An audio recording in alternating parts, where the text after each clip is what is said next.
উত্তর কোরিয়ার সর্বোচ্চ নেতা কিম জং উনের সঙ্গে আবার বৈঠকে বসার আগ্রহ প্রকাশ করেছেন মার্কিন প্রেসিডেন্ট ডোনাল্ড ট্রাম্প। বার্তা সংস্থা রয়টার্সের এক প্রতিবেদনে উঠে এসেছে এমন তথ্য। চলতি বছরের শেষ দিকে এশিয়া সফরের সময় এই বৈঠকের সুযোগ তৈরি হতে পারে বলে জানিয়েছে সংশ্লিষ্ট সূত্র। ট্রাম্পের দাবি, কিমের সঙ্গে তার সম্পর্ক এখনও ভালো রয়েছে এবং তিনি সংলাপের পথ খোলা রাখতে চান।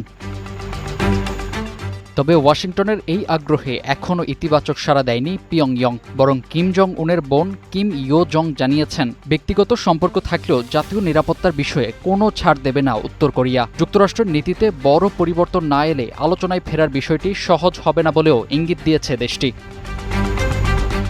আর এরপরে নিজেদের অবস্থান জানান দিতে বড় ধরনের সামরিক বার্তা দিয়েছে উত্তর কোরিয়া। বৃহস্পতিবার দেশটি পূর্ব উপকূলের দিকে প্রায় 10টি স্বল্প পাল্লার ব্যালিস্টিক ক্ষেপণাস্ত্র ছোড়ে। দক্ষিণ কোরিয়ার সামরিক বাহিনী বলছে, যুক্তরাষ্ট্র ও দক্ষিণ কোরিয়ার চলমান যৌথ সামরিক মহড়ার প্রতিবাদ হিসেবেই এই ক্ষেপণাস্ত্র ছোড়া হয়েছে।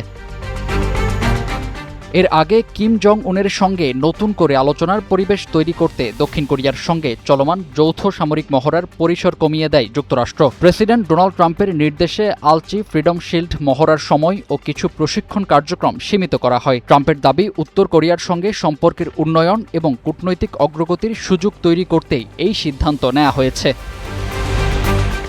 তবে বিশ্লেষকদের ধারণা, ট্রাম্পের এমন পদক্ষেপের পর পিয়ংইয়ং আলোচনায় ফিরবে বিষয়টি এমন নয়, বরং নিজেদের পারমাণবিক শক্তি ও নিরাপত্তা ইস্যুকে সামনে রেখে যুক্তরাষ্ট্রের কাছ থেকে কিভাবে আরও বড় ছাড় আদায় করা যায় সেই কৌশলেই এগোচ্ছে কিম প্রশাসন।